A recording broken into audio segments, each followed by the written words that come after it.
kai tsaye mu bude mu game a ciki. Kana bude wani USB ne, sannan sai earpiece din take zuwa da.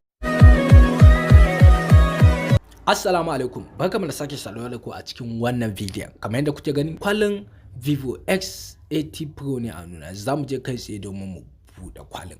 Kana bude kwalin, abinda zaka fara gani ba komai bane wayan Vivo S80 Pro ne. Sai mu ije ta gefe, sai mu daga wannan kwalin. In ka daga kwalin, abinda zaka fara gani wannan kamun kwalin ne. In ka bude kuma ba komai bane a ciki illa pouch din da yake cikin wayan. In kana so ka sa mata, in kuma baka so zaka yi mata na kasuwa. Sannan sai wannan pepopin da take zuwa da su. Wannan pepopin kana da lokaci zaka yi zama ka kanta. Sannan sai wannan kwalin zamu je kai tsaye mu bude mu game a ciki. Kana bude wani USB ne, sannan sai earpiece din take zuwa da shi. Daga kasan kwalin kuma ba komai bane sai charger da take zuwa da shi. Charger da take zuwa da shi kenan wannan. Sannan wannan kuma USB da take zuwa da shi ne. USB da take zuwa da shi na Type C ne kamar yadda kuke gani. Type C ne kasan normal USB kuma zaka ji da amfani. Sannan sai earpiece din da take zuwa da shi Vivo S80 Pro, wannan earpiece din da take zuwa, wannan kuma kai kan earpiece din ne. Sannan sai ita wayar Vivo da kanta, wayar Vivo S80 Pro haka dai take zuwa. Haka bayan ta yake, haka zalika haka gaban ta yake. Yanzu zamu je kai tsaye domin mu kunna ta ku ganta. Sannan tana kunna Vivo take wuta 5G, sai ka seta